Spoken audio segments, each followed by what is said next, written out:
16절부터 제가 좀 읽어드리겠습니다. 원래 본문 말씀 16절부터 읽으려고 하는 것입니다. 바울이 일어나 손짓하며 말하되 이스라엘 사람들과 및 하나님을 경외하는 사람들아 들으라. 이 이스라엘 백성이 하나님이 우리 조상들을 택하시고 애굽 땅에서 나그네 된 그 백성을 높여 큰 권능으로 인도하여 내사 광야에서 40년간 그들의 소행을 참으시고 가나안 땅 7족속을 멸하사 그 땅을 기업으로 주시기까지 약 450년간이라. 하나님께서 이스라엘 백성들을 어떻게 인도하시고 그들에게 어떻게 복을 주시며 또 그 이스라엘 백성들 가운데 기다리고 약속했던 메시아가 오셨는가 하는 말씀을 오늘 살펴보게 됩니다. 한번 따라합니다. 내 마음에 맞는 사람. 내 마음에 맞는 사람. 말씀의 제목이 되겠습니다. 지금은 세상을 떠났지만 자신의 삶의 중요한 정점에서 심장의 이상으로 대수술을 받았다가 기적적으로 다시 살아났던 고 천상병 시인이라고 하는 사람이 있는데, 그분은 수술 직전에 어쩌면 자기 생애의 마지막이 될지도 모르는 그 시간, 귀천이라고 하는 시를 쓰게 됩니다. 그 귀천이라고 하는 시의 내용은 이렇습니다. 나 하늘로 돌아가리라. 새벽 빛와 닿으면 쓰러지는 이슬. 더불어 손에 손을 잡고 나 하늘로 돌아가리라. 노을빛 함께 단둘이서 기슭에서 놀다가 구름 손짓하면은 나 하늘로 돌아가리라. 아름다운 이 세상 소풍 끝내는 날 가서 아름다웠다고 말합니다. Return to heaven입니다. 귀천. I will return to heaven when it touches the dawn light. I will hold hand in hand with you and I will return to heaven. While you're praying together with the light in the sky, I will return to heaven when the clouds are back on me. After the end of a picnic to this beautiful world, I will go and say it was beautiful. 불교에서는 인생을 가리켜서 고해라고 말합니다. 고해라고 하는 것은 고난의 바다라고 하는 의미를 가지고 있습니다. 하지만 천상병 시인은 인생을 가리켜서 아름다운 이 세상 소풍이라고 표현하고 있습니다. 의미가 참 남다르다고 느껴집니다. 그러나 소풍이 아무리 재밌고 아름다워도 끝나면 집으로 돌아가야 합니다. 오늘 우리가 대하고 있는 본문 말씀을 보면 인생이라고 하는 소풍을 끝내고 이 세상을 떠난 세 사람의 이름이 소개되고 있습니다. 사울, 사무엘, 그리고 다윗. 그 사람들이 바로 그 세 사람에 해당합니다. 이 세 사람들도 이 세상을 떠나 하나님 앞에 섰을 것입니다. 과연 이 세 사람은 이 세상에서의 인생이라고 하는 소풍을 행복하고 아름답게 즐기다 갔을까요? 모세는 그들을 각각 어떻게 기록하고 있으며 예수님을 믿는 우리는 또 어떻게 인생을 살다가 하늘나라로 돌아가야 하는지 깊이 생각해보며 하나님의 은혜를 나누는 복된 시간 되기를 간절히 소원합니다. 아멘. 자, 19절 20절 보겠습니다. 가나안 땅 7족속을 멸하사 그 땅을 기업으로 주시기까지 약 450년간이라. 그리고 처음으로 등장하는 사람이 나옵니다. 그 후에 선지자 사무엘 때까지 사사를 주셨더니, 바로 여기에 적혀있는 선지자 사무엘이라고 하는 사람은 이스라엘 백성들이 애굽에서 400년간 종살이를 마치고 하나님께서 약속하셨던 가나안 땅으로 들어가서 또 450년이라고 하는 시간이 다 흐르면서 이스라엘 백성들에게 이제는 우리도 다른 나라들처럼 왕이 필요하다고 느끼던 바로 그런 시대에 하나님 앞에서 활동했던 주의 종이었습니다. 사무엘상 1장을 보면 사무엘의 아버지는 에브라임 사람 엘가나였고 어머니는 한나였습니다. 두 사람의 금술은 좋아 보였지만 오랫동안 아이가 없는 것이 흠이었습니다. 그래서 어머니 한나는 실로에 있던 하나님의 집으로 가서 아들을 달라고 간절히 기도하기를 시작합니다. 그리고 마침내 임신을 하여 아들을 얻게 되는데 그 아들이 바로 사무엘이라고 하는 사람. 사무엘이라고 하는 이름의 뜻은 하나님께 구하여 얻었다고 하는 것입니다. 그때가 BC 약 1100년이니까 지금으로부터 약 3120년 전의 일입니다. 이 일이 너무 고맙고 감사하여 어머니 한나는 남편 엘가나의 동의를 얻어서 사무엘이 젖을 뗄 때쯤 되어서 그를 데리고 당시 제사장으로 있던 엘리에게 양육을 부탁하며 맡기게 됩니다. 그리고 엘리 제사장 사후에 사무엘은 이스라엘에서 실질적인 지도자로서 삶을 살아가게 되어집니다. 사무엘이라고 하는 사람이 자기 인생의 소풍을 다 마치고 이 세상을 떠날 때쯤 되어서 기록한 말씀이 사무엘상 12장 1절로부터 4절에 나오고 있는데 한번 들어보시기를 바랍니다. 사무엘은 이스라엘에게 이르되 보라 너희가 내게 한 말을 내가 다 듣고 너희 위에 왕을 세웠더니 이제 왕이 너희 앞에 출입하느니라. 보라 나는 늙어 머리가 휘어졌고 내 아들들도 너희와 함께 있느니라. 내가 어려서부터 오늘날까지 너희 앞에 출입하였거니와 내가 여기 있나니 여호와 앞과 그의 기름 부음을 받은 자 앞에서 내게 대하여 증언하라. 내가 누구의 소를 빼앗았느냐? 누구의 나귀를 빼앗았느냐? 누구를 속였느냐? 누구를 압제하였느냐? 내 눈을 흐리게 하는 뇌물을 누구의 손에서 받았느냐? 그리하였으면 내가 그것을 너희에게 갚으리라 하니 그들이 이르되 당신이 우리를 속이지 아니하였고 압제하지 아니하였고 누구의 손에서든지 아무것도 빼앗은 것이 없나이다 하니라. 참으로 얼마나 감동적인 고백인지 알 수가 없습니다. 한평생 이 세상에서 인생이라고 하는 인생을 마치고 하나님 앞으로 돌아가려고 할 때 사무엘은 자기 자신의 믿음의 소신을 이렇게 우리 앞에 고백하고 있습니다. 저는 사랑하는 우리 모든 교우 성도들 한 분 한 분 다 이런 깨끗하고도 아름다운 글로 표현될 수 있는 인생을 살아갈 수 있게 되기를 간절히 축원합니다. 네. 왜 우리는 그런 인생을 살아가야 합니까? 에베소서 1장 4절과 6절은 우리에게 이렇게 대답해 주고 있습니다. 곧 창세전에 그리스도 안에서 우리를 택하사 우리로 사랑 안에서 그 앞에 거룩하고 흠이 없게 하시려고 그 기쁘신 뜻대로 우리를 예정하사 예수 그리스도로 말미암아 자기의 아들들이 되게 하셨으니 이는 그가 사랑하시는 자 안에서 우리에게 거저 주시는 바 그의 은혜의 영광을 찬송하게 하려는 것이라. 우리가 하나님의 자녀가 되었습니다. 그것은 하나님의 은혜로 되었다고 고백합니다. 그랬기 때문에 그 하나님 앞에서 거룩하고 흠이 없게 살면서 하나님을 찬송하는 삶이 아름다운 소풍이라고 하는 인생을 살아가는 것이라는 겁니다. To be holy and blameless in God's sight. 사람들의 눈앞에서만이 아니라 하나님 앞에서도 그렇게 살아가는 것이 이 땅에서 아름다운 소풍이라고 하는 인생이 되어진다는 거죠. 그런데 많은 사람들이 인생이라고 하는 소풍을 아름답고 깨끗하게 사는 것이 아니라 순전히 자기 개인적인 이익과 욕망을 따라서 살아가는 사람들이 많습니다. 나중에 그 소풍은 실패의 삶으로 끝나고 말 것입니다.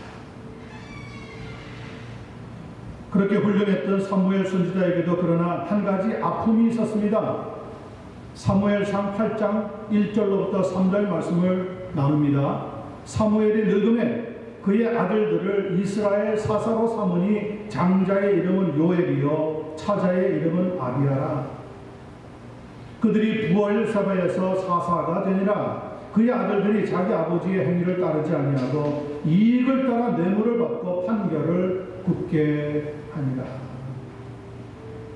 아버지 사무엘과는 달리 아들들은 엉뚱한 길로 나왔습니다.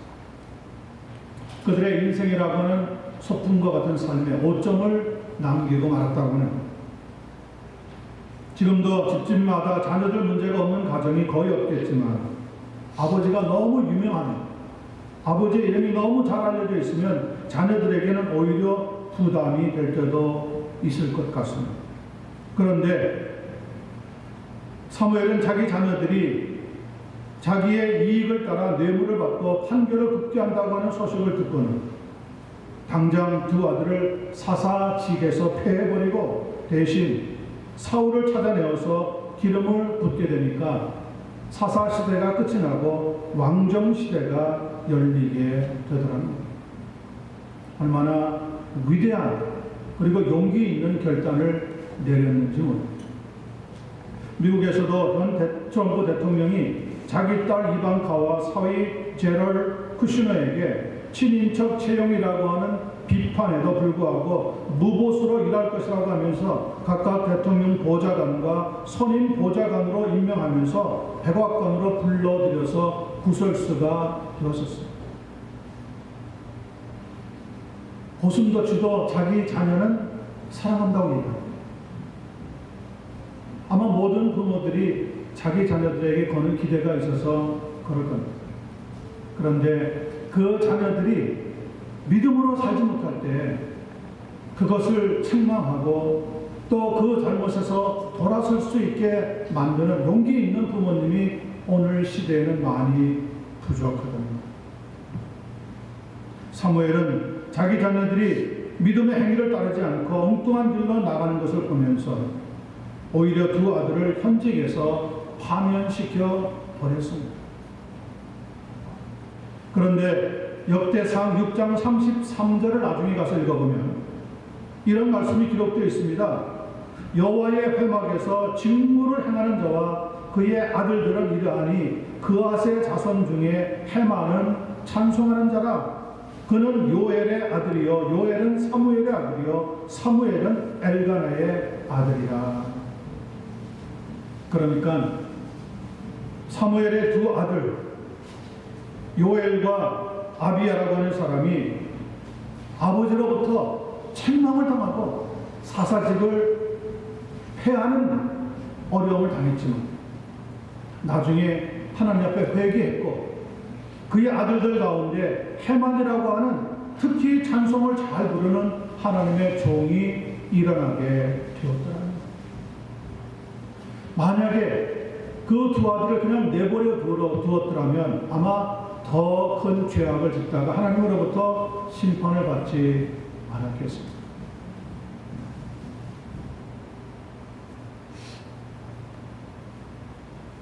성도 여러분, 매를 아끼는 자는 그의 자식을 미워한다고 했습니다. 자식을 사랑하는 자는 그러나 근실이 징계하는 것이라고 분명히 잠언서 13장 24절은 가르쳐주고 있습니다. 삶과 말씀에 주의하는 자가 좋은 것을 얻으며 여호와를 의지하는 자가 하나님의 복을 받는다고 하나님은 우리에게 가르쳐주고 있습니다. 하나님을 의지하면서 믿음으로 살아가면서 신실하고 깨끗한 인생이라고 하는 소통을 아름답게 복되게 살아가시다가 하나님 나라에 올라갈 수 있는 우리 모두가 되어지기만을 간절히 축원합니다. 아멘. 두 번째 나오는 사람을 봅니다. 21절입니다. 그 후에 선지자 사무엘 시대가 지나고 난 뒤죠. 그 후에 그들이 왕을 구하거늘 하나님이 베냐민 지파 사람 기스의 아들 사울을 40년간 주셨더라. 두 번째로 살펴보는 사람은 사울입니다. 그는 베냐민 지파 사람이었고 기스의 아들이라고 했습니다. 사무엘상 10장을 찾아가서 살펴보면 사울에 대해서 이렇게 말합니다. 그의 키는 보통 사람보다 머리 하나가 더 클 정도로 장대했고 이스라엘 자손 중에서 그보다 더 준수한 자가 없더라. 그러니 외모상으로는 거의 흠잡을 데 없이 대단한 사람이었다는 것을 살펴보게 되어집니다. 선지자 사무엘은 에브라임 사람이었습니다. 사울은 베냐민 지파의 사람이었습니다. 두 지파가 다 훌륭한 지파입니다. 첫 번째 왕이 그런데 이 베냐민 지파 사람 사울을 통하여서 하나님 앞에 세워지게 되었다고 고백하고 있습니다. 그렇게 사무엘 선지자에 의해서 왕으로 세워진 사울이라고 하는 사람은 무려 40년 동안 이스라엘을 이끌어갑니다. 처음에는 겸손하고 신앙도 아주 좋았습니다. 그런데 아멜렉 군대와의 전쟁에서 크게 이긴 다음부터 사울이라고 하는 사람은 달라지기를 시작합니다.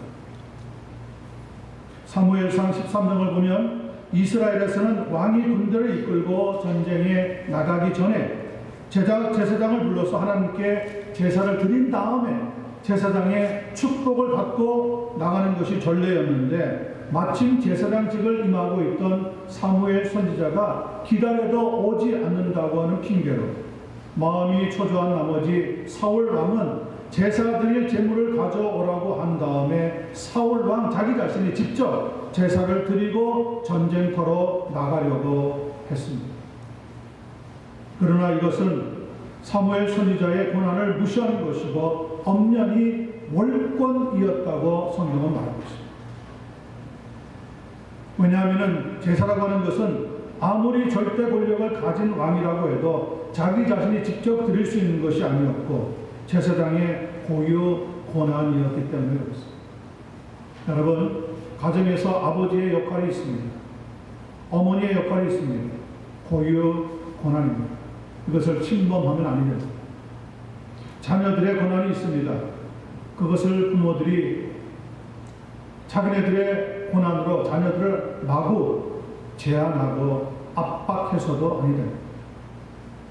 자녀들은 부모의 권한을 존중할 줄 알아요.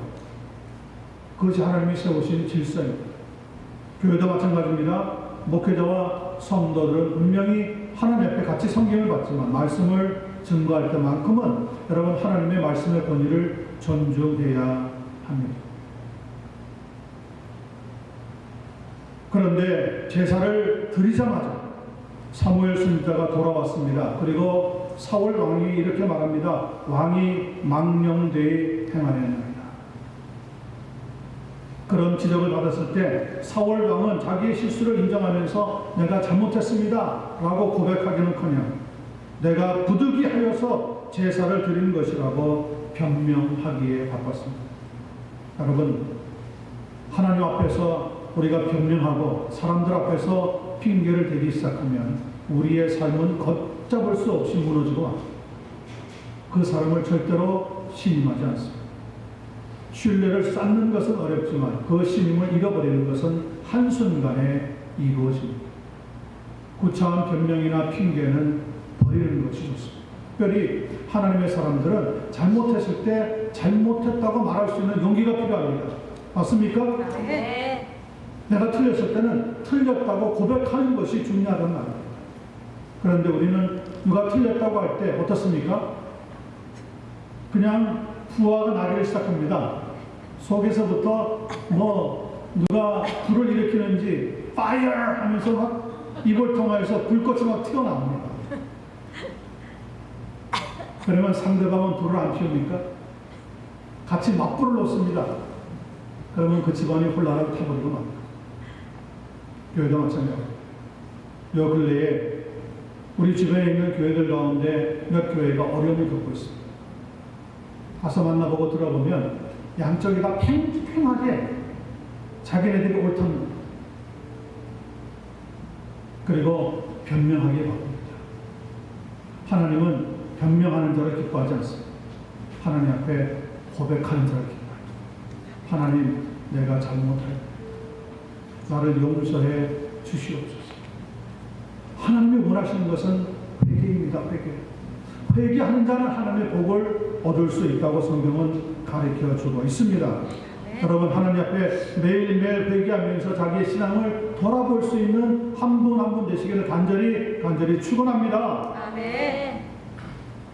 그뿐 아니라 전쟁을 치르면서 아멜렉 군대와 싸워서 이기고 난 다음에 그 어느 것 하나 남기지 말고 다 진멸하라고 했음에도 불구하고 하나님의 도우심으로 승리를 거둔 다음에 사울 왕은 가치 없고 질이 낮은 것은 없애버렸지만 양과 소와 염소 중에서 가장 좋고 기름진 것과 눈에 좋아 보이는 것들은 진멸하지 않고 슬쩍 어떻게 했을까요?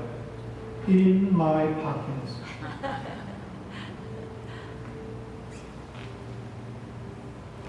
자기 주머니에 집어넣었답니다.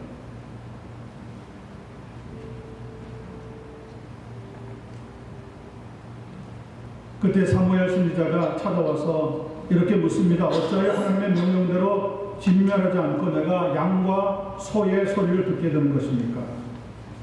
그랬더니 사무엘상 15장 15절을 보면 사울은 이렇게 또 대답합니다. 그것은 무리가 아멜렉 사람에게서 끌어오는 것인데 백성이 당신의 하나님 여호와께 제사하려 하여 양들과 소들 중에서 가장 좋은 것을 남기며 그 외의 것은 우리가 진멸하였나이다. 자신이 죽어도 잘못했다고 말한 적이 없습니다. 그저 다 남 탓입니다. 이번에는 백성들이 잘못했다는 겁니다. 이렇게 자신의 삶을 변명과 핑계로 급급하던 사울 왕은 마지막 사무엘 선지자로부터 이런 경고를 듣게 됩니다. 여호와께서 번제와 다른 제사를 그의 목소리를 청종하는 것을 좋아하신 같이 좋아하시겠나이까? 순종이 제사보다 낫고 듣는 것이 수양의 기름보다 나으니 이는 거역하는 것은 점치는 죄와 같고 완고한 것은 사실 우상에게 절하는 죄와 같습니다. 왕이 여호와의 말씀을 버렸으므로 여호와께서도 왕을 버려 왕이 되지 못하게 하셨습니다. 거역하는 것은 뭐와 같아요? 점치는 죄와 같다. 부모의 말을 거역하는 것, 특별한 문제가 아닌데 거역하는 것, 점치는 죄와 같다고 말합니다. 그뿐 아니라 완고한 것, 완고하게 자기 고집을 너무 내세우는 것은 사신 우상에게 절하는 죄와 같습니다. 여러분, 성도들은 때로 자기의 고집을 꺾을 줄 알아야 돼요. 왜? 상대방의 마음을 사기 위해서. 내가 잘했다고 내가 옳다고 아무리 우겨가지고 결국 옳다는 것이 증거되어도 이미 사람과 사람의 관계는 깨어져 버리고 난 뒤가 많습니다. 우리가 왜 하나님의 사람입니까? 우리가 왜 세상의 사람들과 좀 달라야 됩니까? 하나님께서 우리의 죄를 끝없이 용서하시기 때문인 거죠. 예수님도 제자들에게 이렇게 말합니다. 내 형제가 내게 죄를 범할 때 몇 번이나 용서하리까? 7번쯤 하니까. 예수님의 대답은 무엇입니까? 7번만 아니라 70번씩이라도 그를 용서하라. 이제 우리가 살고 있는 세상에서 용서라고 하는 단어가 점점 사라지고 있는 것 같습니다. 그리고 하는 말이 뭡니까? 너희 이제 국물도 없어, 이런 말을 씁니다. 국물도 없다. 국물이 없으면 뭐만 남을까요? 건더기만 남겠죠. 너 쑥! 국이 없답니다. 국물. 그런 단어를 계속 우리가 서로에게 쓰는 동안에는 어떻게 되겠습니까? 그 삶은 피폐해질 수밖에 없습니다. 저기 뒤에 두 사람 새롭게 결혼하고 가정을 이뤘는데 그런 일 없죠? 늘 서로 잘못했다고, 내가 미안하다고 먼저 이야기하죠? 그렇게 살아가면 평생을 소풍이라고 하는 인생을 아름답게 복되게 살아가게 될 줄로 믿습니다. 아멘. 사울 왕은 그 후에 성격이나 그의 삶이 점점 거칠어지고 교만해지면서 급기야는 광기가 겹쳐서 그의 사위가 되었던 다윗이나 심지어는 다윗과 친하였던 자기 아들 요나단까지도 죽이려고 할 정도가 되었습니다. 그런 아버지가 어떻게 자녀들로부터 존경받는 아버지가 될 수가 있겠습니까? 베드로전서 5장 5절과 6절 말씀을 보면 우리에게 이런 교훈을 주고 있습니다. 젊은 자들아 이와 같이 장로에게 순종하고 다 서로 겸손으로 허리를 동이라. 하나님은 교만한 자를 대적하시되 겸손한 자들에게는 은혜를 주시느니라. 그러므로 하나님의 능하신 손 아래에서 겸손하라. 때가 되면 너희를 높이시리라. 여러분, 늘 하나님 앞에 겸손하게 살려고 애를 쓰는 그런 인생이 되기를 간절히 소원합니다. 그럴 때 우리의 인생 소풍이라고 하는 삶은 아름다운 삶으로 이어지게 될 줄로 믿습니다. 아멘. 미국의 양심이요 거울이라고 불리는 조나단 에드워즈 목사님은 이렇게 고백합니다. 권능은 오직 하나님께 속한 것입니다. 그런데 그 하나님의 권능의 축복을 받는 데는 한 가지 조건이 있습니다. 그것은 절대 겸손과 절대 순종입니다. 하나님 앞에는 절대 겸손합니다. 교만은 금물입니다. 자기를 내세우고 자랑하는 것은 자기 자신을 망치는 겁니다. 하나님의 말씀에 순종하는 겁니다. 그럴 때 하나님께서는 우리를 높여 주신다고 말씀하고 있습니다. 그렇게 언제나 하나님께 겸손과 순종으로 살아갈 수 있는 복된 인생을 사시면서 아름다운 소풍과 같은 삶으로 이어지는 우리의 나날이 되기를 예수님의 이름으로 간절히 축원합니다. 마지막 22절, 23절 보겠습니다. 패하시고 다윗을 왕으로 세우시고 증언하여 이르시되 내가 이새의 아들 다윗을 만나니 내 마음에 어떤 사람이라고요? 내 마음에 맞는 사람이라. 내 뜻을 다 이루리라 하시더니 하나님이 약속하신 대로 이 사람의 후손에서 이스라엘을 위하여 구주를 세우셨으니 곧 예수라. 세 번째로 살펴보는 사람은 이새의 아들 다윗입니다. 그는 유다 지파의 구성입니다. 다윗에 대해서는 사무엘상 16장을 보면 잘 나오는데 점차 미치광이가 되어가면서 하나님 말씀을 가볍게 여기던 사울 왕을 대신하여서 이스라엘의 제2대 왕으로 선출되고 그에게 기름 부으라고 하는 명을 받았던 사무엘 선지자가 베들레헴 이새의 집을 찾아오게 되어집니다. 이새의 집에는 8아들이 있었습니다. 그 8아들 중에서 마지막 막내가 다윗이라고 하는 사람입니다. 다른 형 7명들은 집에서 가슴을 두근거리면서 사무엘 선지자를 만나고 있을 때 다윗은 들에서 양을 지키고 있었습니다. 이유는 단 한 가지입니다. 막내라는 거죠.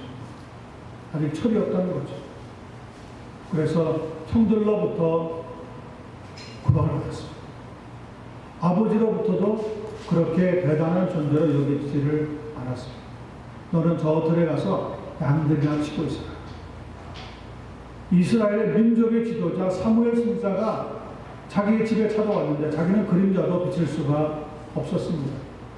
형들이 떡하니 사무엘 선지자를 만나서 혹시 내가 하나님의 기름 부음을 받아서 다음 왕이 될 수 있지 않을까? 그런 막연한 기대감과 두근거리는 가슴을 가지고 집에서 잔치가 벌어지고 있었습니다. 하지만 다윗은 들에서 양을 지키고 있었을 뿐입니다. 그런데 이 양을 지키고 있었다고 하는 영적인 의미가 고린도전서 4장 2절에 나오는데 맡은 자들에게 구할 것은 충성인이라 한 것처럼 다윗은 자기에게 맡겨진 일이 크고 작든지 상관없이 최선을 다하는 삶을 살아갔더라는 거예요. 성도 여러분, 하나님은 믿음으로 최선을 다하는 사람, 하나님 앞에서 충성하는 사람을 쓰고 복 주신다는 것을 깨닫게 되시기를 간절히 소원합니다. 본문에서 내가 이새의 아들 다윗을 만나니 내 마음에 맞는 사람이라 내 뜻을 다 이루리라고 말씀하고 있습니다. After removing Saul, God made David their king. He testified concerning him. This is what he said. I have found David, son of Jesse, a man after my own heart. He will do everything I want him to do. 하나님의 마음에 꼭 맞는 사람이었다. 누구를 만나니까요? 다윗을 만났다. 다윗은 어떤 사람이에요? 아무리 시시한 일이라고 하더라도 자기에게 맡겨졌을 때 그 일에 충성하는 사람이었다는 거예요. 하나님은 바로 그런 사람을 찾으십니다. 이 세상에서는 어떤 사람이 존경을 받고 유명해집니까? 큰 일을 이루는 사람, 무언가 엄청난 일을 이루는 사람, 노벨 평화상, 노벨 의학상, 이 세계적으로 유명한 그 상을 받는 사람들 보면 그 시대에 무언가 큰 위대한 일을 이루어내는 사람을 골라서 상을 주는 걸 봅니다. 그렇게 우리를 대하지 않습니다. 하나님은 어떤 사람을 찾는다고요? 자기 일에 최선을 다하는 사람. 여러분 지금 특별한 일을 하지 않고 가정에서 전업을 하고 있습니까? 그러면 그 일에 충성하는 사람을 하나님이 찾으십니다. 여러분이 지금 직장을 다니는데 큰 대기업이 아닙니까? 괜찮습니다. 거기에서 내게 맡겨주신 일을 충성스럽게 합니다. 하나님은 그런 사람을 반드시 축복하시고 사용하게 되십니다. 하나님은요, 절대로 우리의 인생들에게 속지 않으십니다. 설렁설렁 믿음생활, 적당히 믿음생활, 기도도 급할 때만 하는 사람, 이런 사람들을 하나님이 사용하시지 않는다. 하나님은 최선을 다하는 사람, 충성을 다하는 사람을 부르셔서 하나님 나라의 일꾼으로 사용하신다는 것을 꼭 믿으시기를 간절히 소원합니다. 요한계시록 2장 10절에도 보면 네가 죽도록 충성하라 그리하면 내가 생명의 면류관을 네게 주리라고 했어. 그런데 다윗은 어리다고 막내라고 그런 중요한 복된 자리에 불러주지 않았으니까 보통 사람 같았으면 얼마나 큰 마음의 상처가 되었겠습니까? 하지만 사무엘상 22장 1절을 읽어보면 자기 자신이 아둘람 굴에 귀가하고 삶을 살아갈 때 어려움과 고난을 만났던, 한때 자기를 무시하고 자기를 철저히 따돌렸던 그의 아버지 이새와 그 형제들이 자기에게 내려왔는데 그때도 그 형제와 아버지를 받아줄 정도로 마음이 넉넉한 사람이었다고. 그리고 왕이 된 다음에는 그의 아들 중에 가장 아끼고 사랑했던 아들 압살롬이 있었는데 이 압살롬이 반역을 꾀하고 모반을 하다가 그가 자랑하던 긴 머리가 나무에 걸려 대롱대롱 매달려지게 되었습니다. 기회를 엿보고 있던 요압 장군의 창에 찔려 죽었다고 하는 소식을 듣게 됩니다. 사무엘하 18장 33절에 보면 그 소식을 듣고 패도의 아들, 포악한 아들, 정말 용서하지 못할 아들의 죽음의 소식이었지만 다윗은 이렇게 하나님 앞에 고백합니다. 왕의 마음이 심히 아파 문 위층으로 올라가서 우니라. 그가 올라갈 때 말하기를 내 아들 압살롬아, 내 아들 압살롬아, 차라리 내가 너를 대신하여 죽었다면 압살롬아 내 아들아 하였더라. 그렇게 울면서 통곡을 하였더라. 그게 누구의 마음일까요? 그게 부모의 마음. 부모는 아무리 자녀들이 잘못해도 용서하고 받아주는 사랑의 마음을 갖고 있습니다. 그리고 그 마음이 이어져서 바로 하나님의 마음이 그와 같다는 것을 우리에게 가르쳐줍니다. 하나님은 우리의 모든 죄를 대신하기 위해서 누구를 보내셨어요? 예수 그리스도를 보내어 주셨답니다. 다윗이 훌륭한 사람입니다. 최선을 다하는 사람입니다. 신실한 사람입니다. 충성된 사람이었습니다. 하나님의 마음에 맞는 사람이었습니다. 그래도 다윗의 이름이 우리에게 알려지기까지는 오늘 23절의 말씀이 핵심이라는 것을 우리에게 가르쳐줍니다. 한번 보시기를 바랍니다. 23절입니다. 하나님이 약속하신 대로 이 사람의 후손에서, 즉 다윗의 후손들 가운데서, 그 말이에요, 이스라엘을 위하여 구주를 세우셨으니 곧 누구라고요? 예수라. 구주로 오신 예수 그리스도가 아니었다면 다윗의 삶은 그냥 한 사람의 선한 삶으로 기록이 될 뻔했습니다. 그런데 예수 그리스도가 오심으로 말미암아 다윗과 같이 하나님께 충성했던 사람이 아름다운 인생의 소풍을 살고 하나님 앞에 들어가게 되었다는 것을 우리에게 증거하고 있다는 것. 사무엘 선지자는 어느 지파 사람이었다고요? 에브라임 지파 사람이었어요. 왜 그에게서는 약속하신 한 예수 그리스도가 나타나지 않았을까요? 사울은 어느 지파 사람이라고 그랬습니까? 베냐민 지파 사람이라고 그랬습니다. 나중에 사도 바울도 베냐민 지파의 사람으로 태어납니다. 그런 훌륭한 지파에서 왜 예수 그리스도가 메시아로 오지 않았을까요? 예수님은 유다 지파에서 태어나셨다고 했어요. 다윗의 후손으로 태어나셨다고 했어요. 왜 다윗의 후손으로 태어났죠? 왜 에브라임 지파, 왜 베냐민 지파가 아니었습니까? 하나님께서 유다 지파에게 약속하셨기 때문에 그런 거예요. 작은 지파입니다. 그런데 이 유다 지파 가운데 내가 메시아를 보내주시겠다고 하나님께서 약속하셨는데, 그렇게 메시아를 받을 수 있는 가문이 하나 만들어지는데 바로 다윗의 가문. 다윗은 어떤 사람이에요? 하나님의 마음에 맞는 사람. 하나님이 다윗아 너 이거 해라. 네 하나님. 다윗아 너 저걸 했으면 좋겠다. 네 하나님. 다윗아 너 목동으로 수고해라. 네 하나님. 다윗아 너는 장군으로 전쟁에 나갔으니 해라. 네 하나님. 이제 왕으로 나라를 섬겨라. 네 하나님. 너 압살롬에게 쫓겨나서 들판에 있을 때도 내가 너를 돌려보내주겠다. 네 하나님 믿습니다. 다윗은 항상 하나님의 말씀에 순종하고 하나님을 의지하고 신뢰하면서 살아갔던 사람입니다. 그래서 그의 후손 가운데 약속하신 대로 마침내 메시아가 오셔서 우리의 구주가 되셨으니 곧 예수 그리스도라고 성경은 증언하고 있다는 거죠.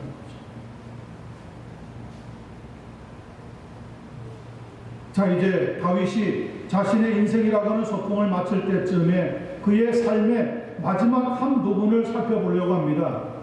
그 마지막 시간이 왔을 때 다윗은 자기의 아들 솔로몬에게 이렇게 말씀하고 있습니다. 열왕기상 2장 1절부터 4절 말씀입니다. 다윗이 죽을 날이 임박하며 그의 아들 솔로몬에게 명령하여 이르되 내가 이제 세상 모든 사람이 가는 길로 가게 되었노니 인생이라고 하는 소풍을 마치고 이제 하늘나라로 들어가려고 한다는 거예요. 그러면서 세 가지를 부탁합니다. 솔로몬아 너는 힘써 대장부가 되고 신실한 사람이 되라는 거예요. 최선을 다하는 사람이 되라는 거예요. 적당히 인생을 살지 말라는 거예요. 두 번째, 네 하나님 여호와의 명령을 지켜 그 길로 행하고 다른 세상 길로 나가지 말라는 거예요. 출세의 길, 성공의 길, 이익을 남기는 길이 있겠지만 그 길보다 하나님이 원하시는 길을 걸어가는 거예요. 세 번째, 그 법률과 계명과 율례와 증거를 모세의 율법에 기록된 대로 다 지키라. 하나님 말씀에 순종하는 종이 되라는 거예요. 그렇게 했더니 결과적으로 솔로몬은 어떤 사람이 되었습니까? 이스라엘 역사 가운데 누구도 아무도 따라올 수 없는 전무후무하게 지혜가 충만하며 그의 시대에 전쟁 한 번 없이 40년 동안 평화의 평화를 누리는 기록을 남기게 되었더라는 거죠.